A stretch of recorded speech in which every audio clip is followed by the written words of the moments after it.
Breaking news చూస్తున్నాం. ప్రకాశం బ్యారేజీ గేట్లను ఢీకొట్టించిన బోట్ల యజమానులను పోలీసులు అరెస్ట్ చేశారు.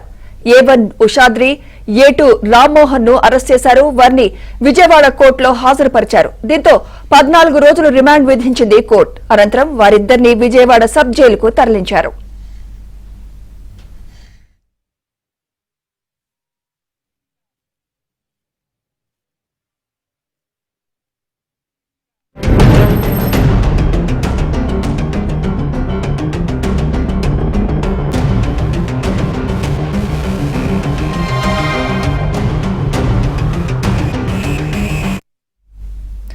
బ్రేకింగ్ న్యూస్ చూస్తున్నాం. ప్రకాశం బ్యారేజీ గేట్లను ఢీకొట్టించిన బోట్ల యజమానులను పోలీసులు అరెస్ట్ చేశారు.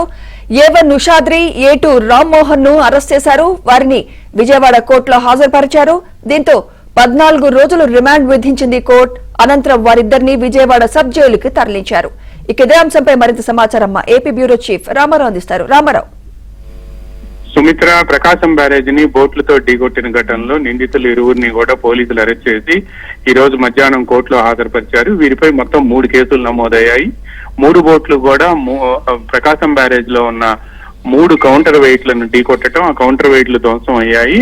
దాదాపుగా 5 రోజుల నుంచి ప్రకాశం బ్యారేజీ కౌంటర్ వెయిట్లు బిగించే కార్యక్రమం నిర్విరామంగా కొనసాగుతుంది.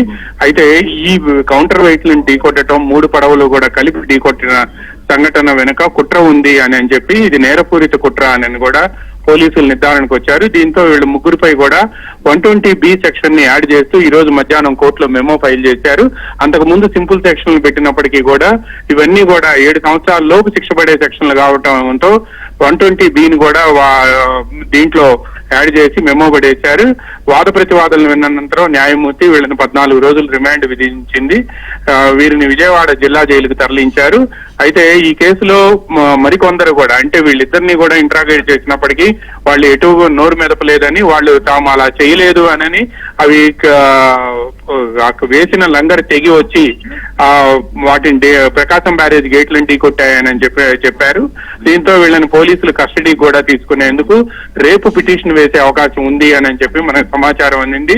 దీని వెనక ఎవరున్నారు అనేది తెలుసుకోవడంతో పాటు వీళ్ళది మొబైల్ ఫోన్స్ తీసుకొని కాల్స్ హిస్టరీ కూడా తీసుకోవాలి, కాల్ హిస్టరీ కూడా తీసుకోవాలని చెప్పి నిర్ణయించారు.